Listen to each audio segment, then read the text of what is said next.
Hey people, you ever find yourself relearning the same thing over and over again? I did one video on how to shorten the amount of times that happens. This is another video. And as you can see right here, this is the culprit. Different guitars. Let me show you. So with my small brain, I thought this was the best way to show you.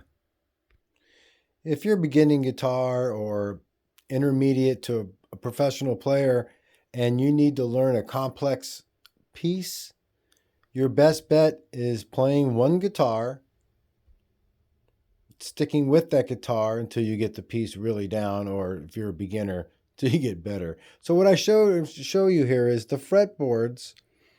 The neck itself has a certain girth, right? So when you hold it, there's thinner necks, wider necks, deeper necks. There's all these different profiles for necks.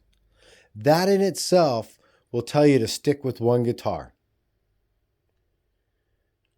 So, and with classical guitars, not so much. They're basically pretty much really close to the same.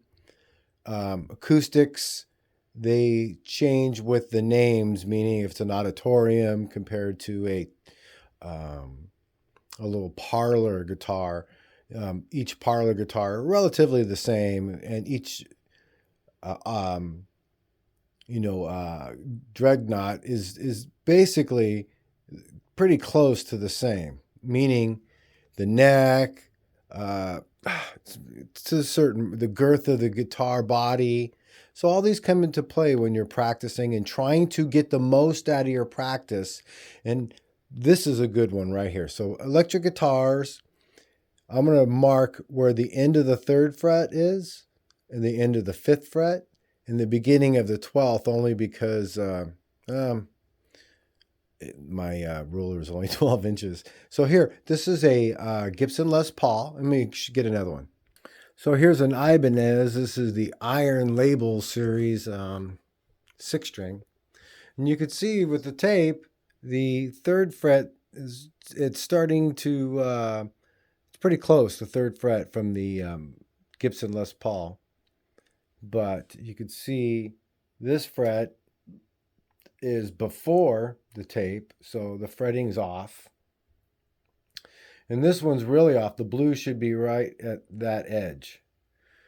So what ends up happening, obviously, each guitar maker, brand from a guitar, the spacings on the frets are different.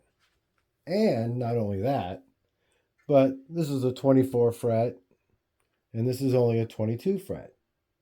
So the spacing on the frets themselves are wider on the Gibson Les Paul than this iron label. But then the iron label's made as a speed demon. Now this is one of those John Petrucci models, and you will see it's kind of the same thing as the speed demon Ibanez. This is the Sterling John Petrucci. The 3rd fret, let me get over there with my finger, is just a little off.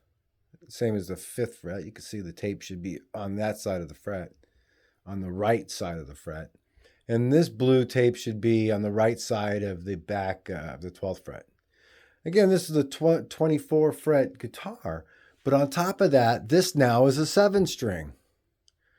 So the neck profile is thin, it's fat.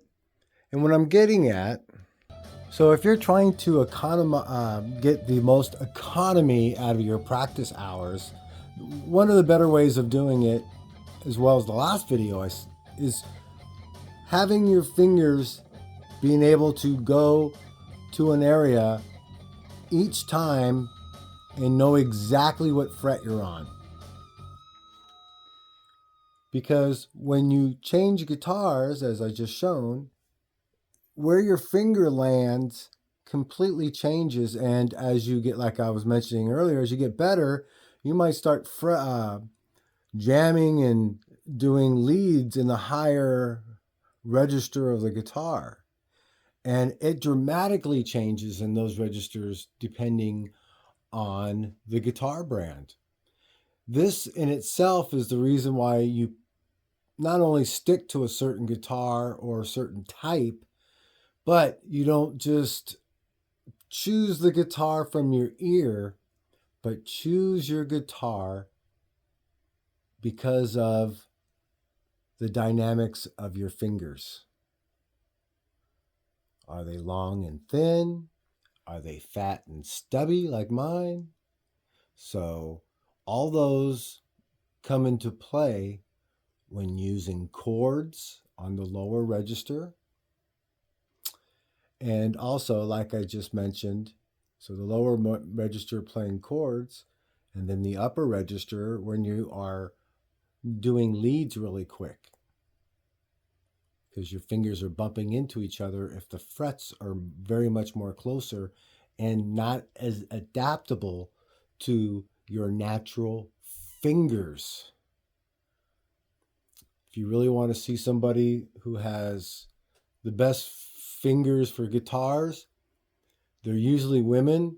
And if you look at Japanese women, they have long, skinny fingers. It's just, and when they play the classical guitar, you'll see some really good classical players. Their fingers are able to do just some amazing chord work. Anyways, that is a way to really get the most out of your practice time.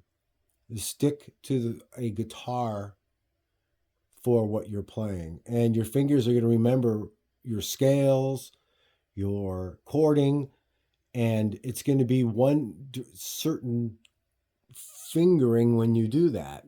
So when you come up to a finger on your guitar, fingering for your guitar, the posturing of your hand, the placement, all that changes when you change guitars. It's crazy, but yeah, it's save that for when you are really used to playing something or it's simple, because changing around guitars is not the most recommended thing. All right, Gear Geeks, that's a long video. You take care.